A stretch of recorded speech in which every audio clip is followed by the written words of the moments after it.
Benni McCarthy is arriving in the Kenyan capital, Nairobi, tomorrow, Wednesday, according to reliable sources in the country, and he's going to be unveiled by the Kenya Football Federation on Friday this week. This follows very many months of checking paperwork and making sure everything is in place. This must have been done especially from Benni McCarthy's entourage to make sure that everything that they've agreed upon is in place. We know that many of these coaches that have worked with European clubs have a very high level of integrity. Benni McCarthy, during his playing days, played for FC Porto, Ajax, Celta Vigo, and many more clubs. But the most notable thing about Benni McCarthy is that he's the only South African player to ever win the Champions League under Mourinho in 2004. Benni McCarthy arrives in Kenya as a very experienced coach, coming in straight from Manchester United, where he has been the first team coach from July 2022 to July 2024, where his contract was not renewed by the new owners of the club.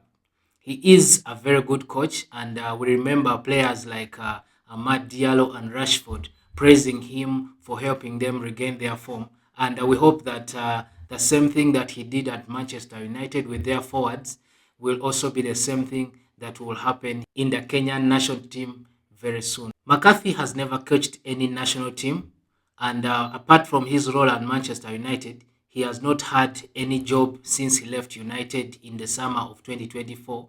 And this is his first national team job, and we hope that he will adapt very, very well, being that he has been a coach with one of the biggest clubs in the world. McCarthy comes in at a very tricky time in Kenyan football, where there are very many allegations of corruption, manipulation, and allegations of a lot of government interference in many of these organizations. At this point, when he's taking over as the national team coach, surely because he's an African, he must be knowing all these things, because these are things that happen to very many African countries on this continent. So it is not supposed to be something that takes him by surprise, neither is it supposed to be something that he doesn't have any knowledge about, because many of the countries in Africa here are marred by corruption, with a lot of interference, and even during national team collapse, many of these officials who work with the football federations in Africa always want to push the coaches to call the players that they want onto the national teams, which makes a lot of their work hard. But with McCarthy having a very high level of integrity at Manchester United, with Eric Ten Hag during that time, we hope and believe that his time at the Kenyan Football Federation is going to be one that shall be remembered for a very, very long time.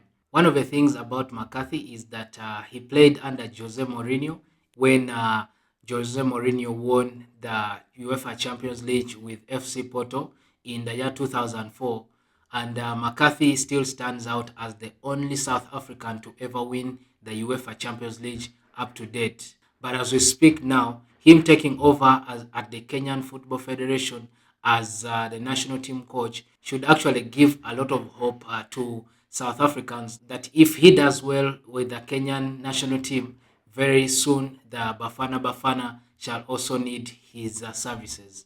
Let's hope and believe that Benni McCarthy will be a very, very good person and will be a very good coach for the Kenyan national team. My favorite, of course, in the national team at Kenya is Olunga, who plays for FC Douala. With Kenya having failed to qualify for the AFCON 2025 under their interim coach, Benni McCarthy is tasked with helping Kenya to qualify for the World Cup. And his first games in charge of Kenya national team is going to be on the 19th of March against Gambia, and followed by 3 days after that against Gabon in the World Cup 2026 qualifiers. We shall be keeping a keen eye on some of these matches as Benni McCarthy takes over, and he tries to bring joy and happiness to the Kenyan people who are at this point entrusting him with the responsibilities of the national team. Thank you so much. See you.